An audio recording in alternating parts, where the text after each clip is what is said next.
After being sucked from his planet into our world, a talking duck needs to find a way back home, while fighting off an invasion of Earth by powerful aliens. Today we're going to recap the story of the movie, Howard the Duck, from 1986. On a planet called Duck World lives Howard, a talkative, intelligent and well-off duck. He arrives at his apartment after a normal day at work and listens to the messages on his answering machine, watches a bit of TV and reads some magazines. Suddenly, his entire apartment begins to shake. Howard tries to escape, but gets stuck in his armchair, which is magically pulled out of the building, leading the duck to a portal in the middle of space. This portal takes him to planet Earth, where he lands in an old armchair in the middle of the garbage dump. While trying to figure out what happened, the duck is captured by a gang of punks, who take him to a nightclub. However, the owner of the place thinks he's a child in disguise and throws him out. After that, Howard runs off in the direction of the road, only to narrowly miss being run over by a truck, as he manages to jump across at the last second. He then arrives in an alley just as a couple are enjoying their romantic moment. When they see the duck, the guy picks up a sign and tries to hit him, but Howard manages to dodge it and has to flee once again. Howard's first night on Earth is bad, but it gets worse when a biker gang passes by on the road and is about to run him over. He runs for his life and climbs onto a crane, but because of his weight, he falls into one of the bikers, who throws him into a garbage can. With everything that's happened, Howard thinks it's best to hide inside the can until it's safe to come out. Meanwhile, a young guitarist named Beverly plays guitar with her band at the nightclub, but at the end of the show, she returns home. On the way, two thugs appear to rob her, right next to the dumpster where Howard is standing. The girl even manages to punch one of them, but the other pulls her hard and the two thieves surrender her on the ground. Howard can't stand the situation and, with a somersault, he appears in front of the bandits and orders them to stop mistreating the girl. Even though they are shocked to see a talking duck, the criminals don't give in and set out to attack him. What they didn't know was that Howard is a master of the martial art of quack fu, and with another somersault, he jumps on top of one of them and knocks him to the ground. The other thug sets out to attack the duck, but Howard manages to dodge and hits him with the lid of the garbage can. In the middle of the fight, Beverly decides to help the duck and hits one of the thugs in the back with an iron bar. Finally, Howard bends the arm of the other man and causes him to spin around and fall flat on his back. Seeing the duck's fighting skills, the two thieves get scared and run away. Beverly thanks Howard for his heroic act, but he wants to know what planet they're on, and the girl tells him it's planet Earth. This answer makes Howard both sad and confused, as he has no idea how he ended up in a world so far removed from his own. Despite this, Beverly invites him to spend the night at her house as a thank you. When they get there, the two talk about their lives and realize that they have a lot in common. Beverly tries to make a living from her band, but her manager keeps most of the money, while Howard has also tried to make a living from music, but has pursued a more secure career in advertising. The conversation continues, but Howard is too tired from his difficult night and falls asleep. The next day, Beverly decides to take him to Phil, a scientist who may know how Howard arrived on Earth and how he can return to his world. However, Phil turns out to be just a lab assistant who doesn't know how the duck was transported to another planet. Frustrated, Howard decides to leave and tells Beverly to get on with her life, as there is nothing that can be done to help him. Hurt, Beverly leaves in the duck, seeing that he will remain on Earth for a long time, decides to get a job to support himself. However, the fact that he's a talking duck with experience in advertising won't help him get a well-paid job. Nevertheless, thanks to the help of the employment agency, he gets a job at a romantic spa. Everything is going well until the owner gets annoyed with the duck when he interrupts his work to light a cigar. Because of this, the guy throws Howard into a bathtub, just as a couple are enjoying their moment. Even so, the duck manages to get out and, furious at his boss's attitude, decides to make amends. Without thinking twice, he pushes him into the dirt and finally quits his job. Another day on Earth passes and Howard, now unemployed and alone, walks down the street, aimlessly. To make matters worse, wherever he goes, people are frightened or make fun of his appearance.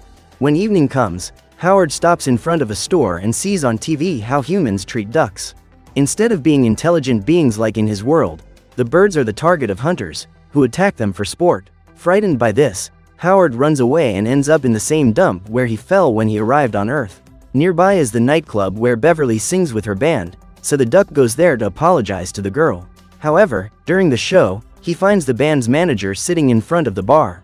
He receives the money from the bar owner as payment for the show, but the man says he will only give Beverly her share if she agrees to come to his house later. Howard becomes enraged when he realizes that the businessman is just trying to take advantage of the girl and goes there to make amends. The guy doesn't like the duck's impudence, so one of his friends picks Howard up and throws him over the counter. Even so, the duck pulls himself together, goes up to the bully who threw him and takes revenge with a slap to the face, followed by a punch to the nose. The bar owner then tries to run away, but Howard is quicker and hits him over the head with a glass bottle. Finally, Beverly's manager enters the fray and pushes the duck onto the bar. Soon after, he pulls a knife from the bar and prepares to finish Howard off. However, with his quack foo, he kicks the man in the head and pulls out the knife to attack him. Finally, he strikes a blow with the knife, but it hits the businessman's earring, which is stuck in his ear and hurts. Howard grabs another knife and threatens to finish the man off unless he returns Beverly's money. The guy obeys and Howard tells him that if anyone tries to attack him, he'll peck everyone and transmit the space hydrophobia disease. Everyone believes this story and lets the duck pass, after which he goes to the dressing room to talk to Beverly and her band. There, he apologizes to the girl for his behavior and the two resume their friendship. Seconds later, Phil shows up to see his girlfriend, one of the band members, and when he sees Howard, he tells him that he can help him return to his world, but to do so, he'll have to remove one of the duck's feathers. Howard doesn't agree, but Phil takes it anyway, which makes the duck furious. Despite this, he hands over Beverly and the band's money and says that their manager will never bother them again. This makes them all very happy and Beverly invites her duck friend to spend another night at her house. They both get there and get ready for bed, but before they do, Howard starts playing Beverly's keyboard and remembers a song he wrote a long time ago. The girl is impressed by his talent and asks him to be her new manager, but the duck no longer wants to return to the music business. After the conversation, the two of them go to sleep. Only seconds later, Phil and two other colleagues enter the apartment, uninvited. He says he brought his friend Carter and Dr. Walter to find out more about Howard's origin. With the feather Phil picked up, the trio discovered that he came to Earth because of an experiment they did with a laser spectroscope. Due to a deviation in the machine's trajectory, it hit Howard's planet and sucked him into it. So, to get the duck back to his world, they need to do the reverse procedure with the machine. Dr. Walter and Carter decide to help Howard with this and the duck is determined to return, even though he has become very attached to Beverly. With everything settled, Dr. Walter asks Carter to take Howard and the others to the lab and he'll meet them later. Hours later, the group arrives by van at the laboratory, but as they enter, one of the scientists appears, frightened and with a burnt face. The group goes to see the spectroscope, but it is completely destroyed. One of the scientists appears and explains that they tried to use the machine again, but it overloaded and exploded. Worst of all, another space creature may have been pulled in, just like Howard, but they don't know which one yet. Minutes later, a detective and a group of policemen arrive to investigate the scene, but when they see the duck, they suspect that it is a bandit in disguise. The detective traps Howard in a room and sends his men to inspect it, but they soon discover that it really is an alien duck. Because of this, the police arrest Howard, believing him to be dangerous. Afterwards, one of the guards takes the duck, but Beverly shows up to help her friend and, in a moment of distraction on the part of the policeman, the two of them push him into the trash can and escape. When he discovers that the alien duck has escaped, the detective authorizes the police to search for it and fire their weapons if necessary. Howard and Beverly hear everything and try to hide in the lab, where they find Dr. Walter, who survived the spectroscope explosion. Even though he escaped, he says he hasn't felt very well since the accident. The two of them take him to his car to get away as quickly as possible, only for Dr. Walter to insist that the spectroscope brought back some creature that is now inside his body. The doctor begins to feel very ill and loses control of the car. Howard tries to steer, but the vehicle goes off the road over a hill and they end up in a roadside diner. Beverly and Howard think they'd better eat something before they go on their journey, but Dr. Walter continues to feel ill. However, Howard believes that he has only gone mad because of the accident and the three of them sit down at a table in the cafeteria. While waiting for his request, the entity inside the doctor reveals that it is from an alien race, known as the Dark Overlords of the universe. To demonstrate this, it shoots a ray off his eyes, which destroys the ketchup and mustard bottles. At the same time, the Dark Overlord shows him the code key, an accessory that will reactivate the machine so that he can bring his entire race to planet Earth. Upon hearing this, Howard says he won't let the creature destroy the world and tries to take the key by force, but the doctor shocks him and the duck is thrown backwards. Even so, the duck manages to get the code key and tries to escape with Beverly, but three bullies get in their way and take the key. Howard uses his agility to escape and then runs up the counter and throws pies in their faces. The three bullies try to fight back, but the duck starts spinning around the order board and uses this to kick the three of them. However, Howard ends up falling to the floor and the bullies, along with other restaurant customers, pick up the duck and tie it to the table. Things only get worse for Howard, as everyone decides to cook him right there. With no other choice, Beverly asks for help from Dr. Walter who, now totally possessed by the occult master, tells everyone to stop attacking the duck and return the code key. One of the bullies is undeterred and tries to attack the doctor, but he shoots lightning at him and starts setting the diner on fire. As a result, the customers run for their lives and let Howard loose, which allows the duck to retrieve the key. When the confusion is over, he and Beverly try to sneak out, only for the villain to lock the whole place down with his power. He then lifts Howard to the ceiling, takes the code key and drops the duck on the floor, knocking him unconscious. Not satisfied, the doctor captures Beverly as his prisoner, puts her in a truck and intends to return to the lab to carry out his evil plan. Seconds later, Howard regains his senses and tries to stop the villain, but is forced to duck to avoid being run over by the truck. In the middle of the road, the doctor begins to feel weak and needs to recharge his batteries. So he expels a huge tentacle from his mouth, places it in the cigarette lighter hole and begins to absorb the vehicle's energy. Far away, the police arrive at the diner to investigate what happened. Phil, who was arrested for being with Howard's group at the lab accident, is in one of the cars to take his statement. While waiting in the car, Phil sees Howard approaching and he explains everything that has happened. After hearing everything, he gets out of the car without much difficulty and the two of them run to a nearby warehouse, looking for a vehicle to get away from there. Amidst the cars and vans, Phil finds an aircraft inside a truck. Howard doesn't think flying it is a good idea, but Phil doesn't care and starts fixing it up. The next morning, the Dark Overlord continues his journey by truck until he comes across a nuclear power plant. He enters the site and wants to recharge his energy even more. At the same time, Phil finishes repairing the ship and he and Howard are ready to take off. However, the police soon discover their location and set out to arrest them. Phil tells Howard to take off as soon as possible, because the police cars are getting closer and closer.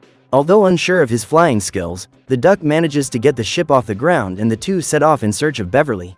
Minutes later, at the nuclear power plant, the Dark Overlord breaks through the security system and enters the plant's reactor to absorb all the energy. Nearby, Beverly is tied to the truck and manages to break free, but soon the villain returns, much more powerful than before. Unbeknownst to them, Howard and Phil are in pursuit of the two and are flying their ship at high speed. However, the duck isn't very good at it and the ship flies too close to the road, almost hitting people passing by, not to mention the police cars that continue to chase them. So Howard lands on a truck to rest, but he does so just as they pass a hanging banner. As a result, the banner gets stuck in the aircraft, but Howard quickly pulls it out and throws it through the windshield of one of the vehicles, causing it to fall into the middle of a lake. After this setback, the two continue flying, but they have to hurry because the Dark Overlord is getting closer and closer to the laboratory. Meanwhile, the doctor has to stop the truck because of a roadblock. Soon afterwards, one of the guards tries to talk to him, only for the villain to use his electric shocks to finish off the policeman, after which he shoots at the cars in front of him, destroying them all. The Dark Overlord then continues his journey, while Howard and Phil follow in the aircraft, with the police chasing them. The cars get closer and closer and one of the policemen shoots at the ship, damaging its fuel hose. Phil quickly manages to fix it in time, but Howard has to take a detour with the ship and his friend gets stuck between the wheels. Phil manages to climb out, but the chase isn't over yet, as the police continue to pursue them relentlessly. The situation becomes more difficult when, in front of them, a train passes over the tracks. Luckily, one of the wagons has its doors open and Howard takes the aircraft forward to cross the wagon and they succeed, but the wings are destroyed by the impact. Even so, the ship's momentum pushes them down the road and they finally reach the laboratory, where the doctor has already started his experiment. They find Beverly tied to a stretcher in front of the spectroscope, as the doctor intends to place one of the Dark Overlords inside her body. To prevent this, Phil goes to another room in the lab and finds the disintegrator, a weapon made by scientists for the army. The pair put the weapon on a cart and try to sneak into the lab without the doctor noticing. However, Howard accidentally presses a button, which causes the cart to run uncontrollably all over the place. This attracts the attention of the Dark Overlord, who, seeing the two of them there, fires his rays at them. Fortunately, Phil thinks quickly and blocks the attack with a portable antenna he finds lying around, but the impact leaves him lying on the ground. Then it's Howard's turn to enter the fray and he drives the cart with the disintegrator towards the villain. The duck almost has the doctor in his sights, but he counterattacks with a powerful blow, which pushes him backwards. Even so, Howard veers off course and ends up in another corridor and the villain goes there to confront him, face to face. Howard and the doctor stand face to face while they wait for one of them to make the first move. Finally, the duck advances with the cart towards him, and the villain begins to charge up as much energy as possible to fire at his adversary. Then, in a matter of seconds, Howard fires the disintegrator, while the Doctor unleashes a powerful energy charge. The two shots collide and the great concentrated energy generates a huge explosion, which throws them both away. What's more, because of the clash of energies, the occult master left Dr. Walter's body and he finally returned to normal. Now all that's left is to rescue Beverly and get everyone out of there as quickly as possible. Meanwhile, the Dark Overlord appears and finally reveals his true form, which is a huge, monstrous alien with claws and tentacles. The monster then sets out to attack Howard, who runs towards the cart to activate the disintegrator. But just as he was about to reach it, the alien unleashes one of its tentacles and with it, grabs the duck and starts pulling it. With Howard in danger, Dr. Walter picks up a saw and throws it to the duck, who manages to free himself from the monster's tentacle. However, the creature activates the spectroscope and, within 4 minutes, more monsters will arrive on Earth to destroy everything. Beverly and Phil try to stop it, only for the monster to fire its rays at them, which paralyze them. Time is running out, but Howard manages to reach the cart. With it, the duck goes towards the monster and fires the disintegrator ray at full power, which eliminates the monster once and for all. The problem is that more of them are about to arrive, thanks to the spectroscope's laser, and if the machine isn't destroyed, all will be lost. Faced with this choice, Howard decides to destroy the spectroscope, even though he knows that by doing so, he will no longer be able to return to his world. With his aim locked, the duck unleashes another shot, destroying the machine and along with it, the aliens who are disintegrated in the middle of space. The destruction of the spectroscope causes the roof of the laboratory to collapse and Howard is buried. Beverly and Phil rush to save him and, after removing the debris, find the brave duck safe and sound. A few days after this incident, Howard accepts the fact that he can no longer return to his planet and decides to enjoy his new life on Earth. So, as the newest manager of Beverly's band, the duck coordinates a mega concert that attracts a crowd of people to the stage. Phil also helps with the technical side of the show and asks Howard to pull a rope from the side of the stage. However, the duck pulls the wrong rope and is lifted up by a platform that then descends to the middle of the stage. Howard is afraid of what the audience might do to him, but Phil hands him a guitar and, with Beverly's help, the duck shows off his skills as a musician and the audience goes wild. So what did you think of this movie? Leave it in the comments below. And if you liked the video, like and subscribe for more movie recaps. See you next time.